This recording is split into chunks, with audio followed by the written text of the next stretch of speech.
saying is not quite true. First of all, I've never even heard of my casket. Zach's post about 555 apps isn't quite true. He looked up our agency numbers, can't even prove 555 apps. That was before I put up that we wrote like more than that and just Medicare Advantage as a hierarchy. This guy's full of shit. You can put that on there. I don't care. Kiss my ass, leave my group. Don't be a loser. Don't be a liar. And then whoever liked it too. Michael Ostrowski, Patrick Shevlin, Gene Knapp, Jason Cohen. You guys are losers. Get out of my group.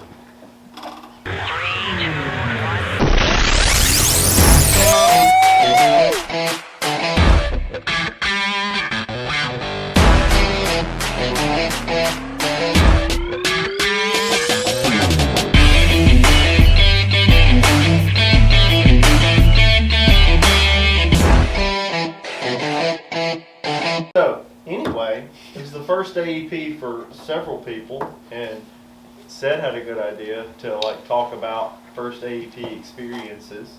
So, Justin, it was Zach's first AEP as a full-time agent. It was Johnny's first AEP. It was Kurt's first AEP. Nolan's second, Steven's third, Rob's second. My like sixth or seventh or eighth or something. You liar. Anyway, I'm a liar. I actually looked it up. It's not your seventh AEP. So anyway, how was a that? screenshot to verify 555 apps. You're a liar, but how was it? It was a lot. Yeah, it was amazing. It was a lot. Last year it seemed like, oh, this would be cool, like fun, and then I didn't really know all that kind of went into it, all the back and forth with different clients and stuff. So it was a lot, but I enjoyed it. Can't wait for next year. Cool. And how did you do 555 apps? Everybody wants to know. Unethically. Nice. 555 Medicare Advantage plans apparently is what everybody thought you said. Apps equals Medicare Advantage plans. So you couldn't have looked up all the doctors on all Couldn't have. 555 Advantage plans. And made sure all their drugs are covered. Didn't do none of that either. So Yeah. Well, good. That's how you do it, guys. But You just that's don't really look how did anything you up. do it?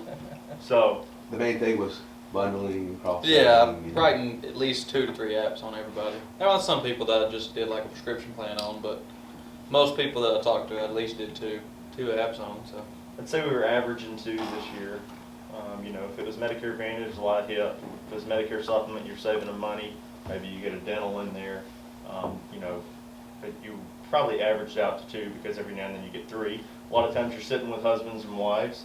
But the key to it is you're not driving from house to house the whole time, and people are inundated. You're inundated with people to talk to. That's how you do 555. Somebody going house to house, street to street, you get the reference, can't do that many. It would be probably impossible to do 555 apps if they're actually going to houses and doing it. No, if that's the way you're doing business, that's probably not possible. And if you're only writing Advantage plans and not cross-selling, also probably not possible to do 555 Advantage plans in the enrollment period. It'd be, I'd say 250 would be really, really high at that level. Johnny, you did a lot of going to leads and houses, and so did Stark and Nolan. How did that go for you? How many apps did you do during AEP? I did 157. 157. Nolan, what'd you do? Nice. 165? Yeah. How many did you do, Stark? I think it was 91, but I didn't count all of them, but it was 91. Yeah. So you guys, there was a lot of, going back and forth and running down leads. What was the receptiveness to direct mail leads this year that you guys saw? You had to build credibility and work your way into the house, and so you're making that sale of yourself for the first 2 or 3 minutes, where if you're in here, you don't have to make that sale. They're here for a reason. Right. And I was able to see the dichotomy of working the leads, driving everyone's home for the majority of AEP. Then for 5 days I was in here, and about 5-6 days, and then wrote as much business in here as I did in about 6 weeks out in the field. So, it's, Yeah. Yeah, it's a completely different environment when you're not having to sell them on the concept of who you are and whether you're trustworthy in the beginning. They're lining up all day and calling in to talk to you. And so a lot of people ask us if we're a call center or if we're grassroots or whatever. And it's really a combination, you know, right? So we grassroots market, we're a local agency, but then we advertise some of the same ways that some of the call centers do too. So we get a combination of both of those. And then we have field teams going out and working regular direct mail leads. People ask us if we're an FMO. We are that too. So we have downline production as well. But when you're looking at where most of the production came from, the lion's share came from the inside office. The next biggest chunk would have been the local field people that we're supporting. And then probably 20% or 25% maybe of our overall production came from other downlines, not local to where we're at. So, so it's a good mixture. Kirk, what did you think, your first AEP? It was crazy. I think Kirk Yeah. Kirk really started learning the stuff like in early Like, October, late yeah, like a September. month and a half before. So, Started taking AEP. but you're all in now, right? You believe you're a believer in the I Medicare? have been converted. So- No, it was awesome. It really was. Like, I'm like Nolan though, it started kind of turning around for me when I would instead of running hard, I'd stay at my office and just take phone calls from overflow calls and things like that. And that's when I started really clicking. It's just, sitting in my office and just taking Yeah. phone calls, calling people.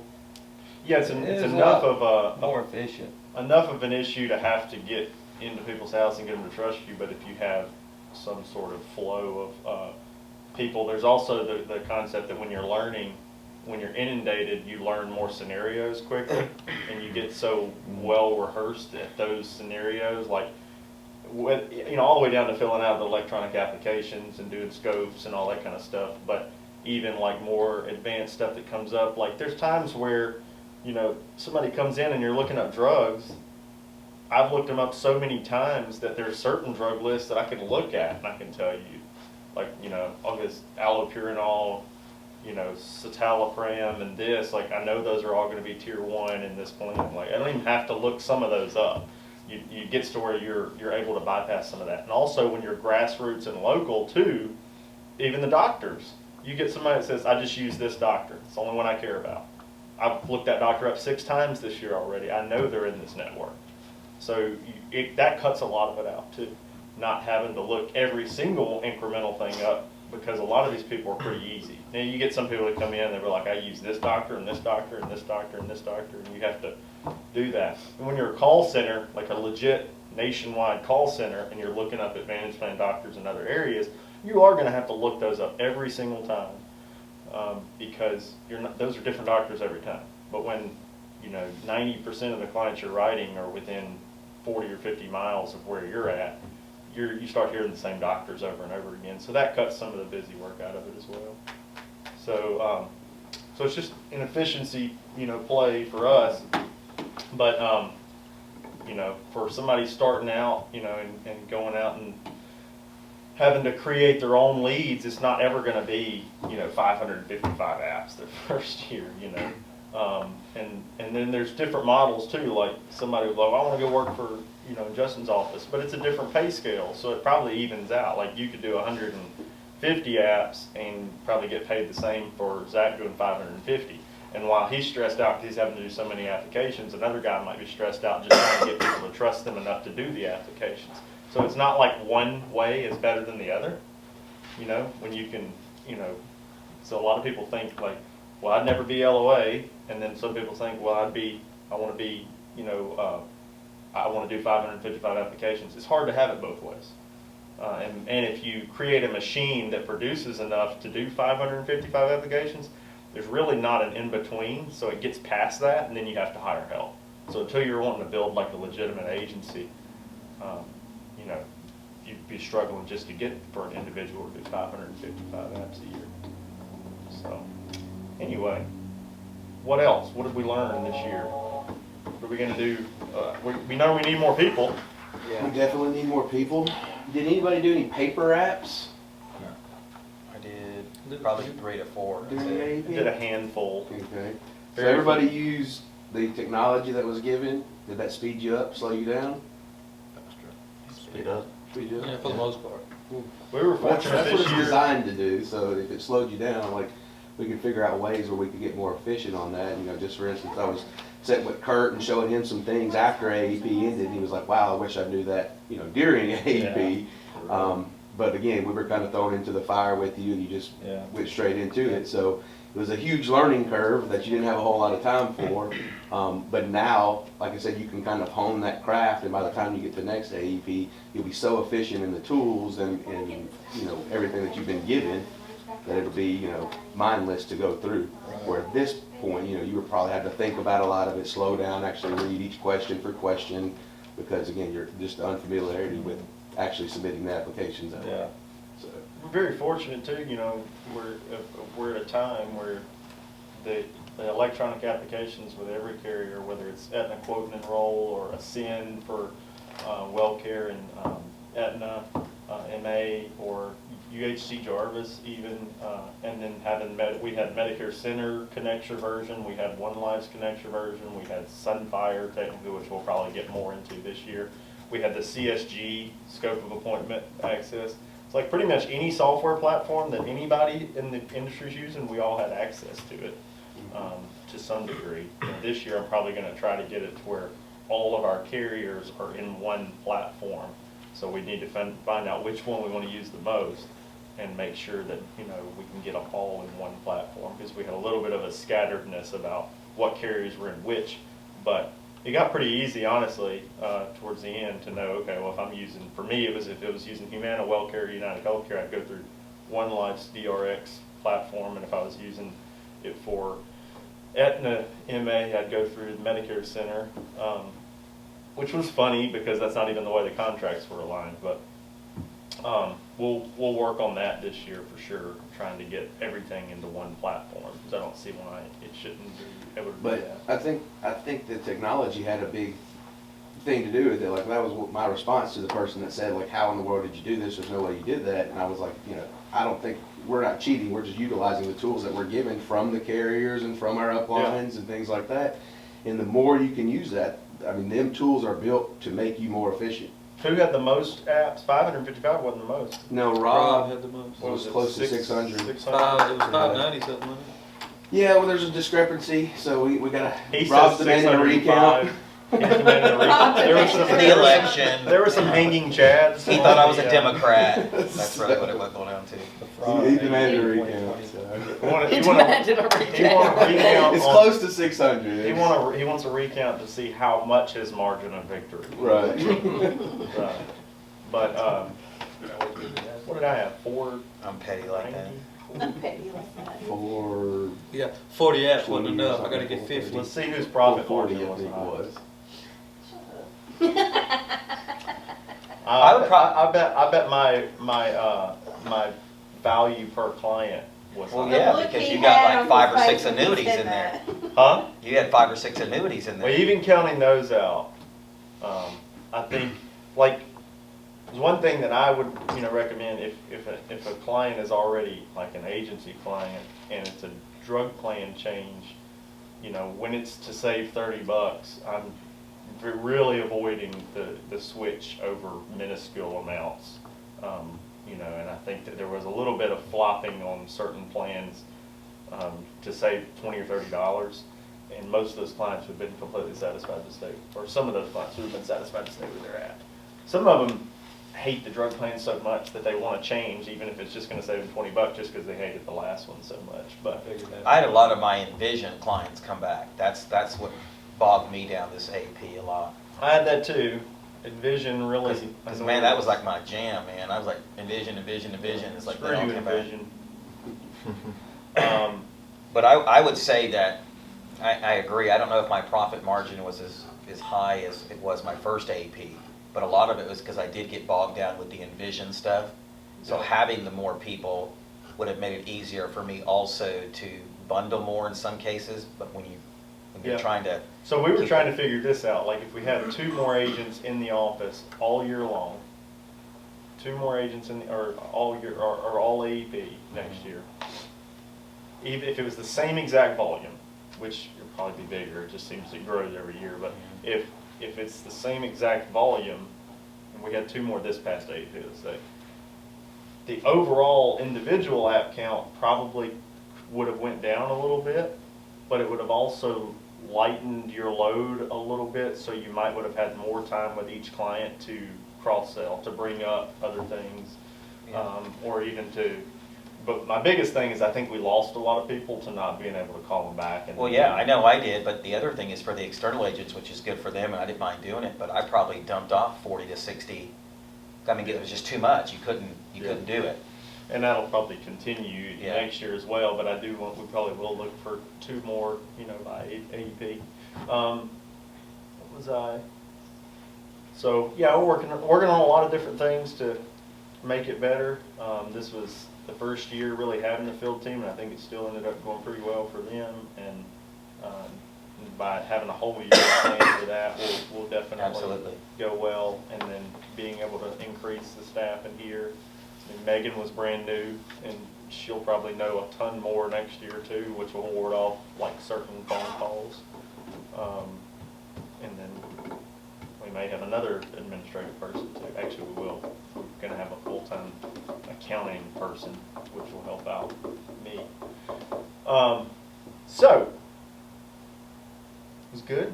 Everybody's satisfied, and not satisfied, but counted as a win. Learning even the loss is a learning experience. So. Well, I think not only just for AEP, but just this year in general, I think that the ability for our agency and everybody in here willing to adapt to the things that have happened this year and be able to change and learn the technology and use it has really helped with our success, because if we were stuck in our old ways of paper apps and this is how we're going to do it, this is how we've always done it. Yeah. You can't be like that. Yeah. This year should have shown everybody that. Mailing paper apps out for signatures, unless absolutely necessary.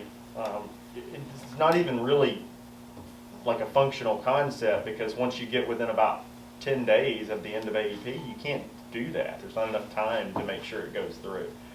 And now with all these electronic applications working the way they are, and scopes being as easy as they are, and so many of our clients having the ability to do a text, almost all of them can do text scope, so it's not really an issue there. And so many of them, you guys sitting with in person and just doing that physical location scope of appointment on CSG with the mother's maiden name signature, and then it stores them for you too, like right there, like that. That's really cuts down on it.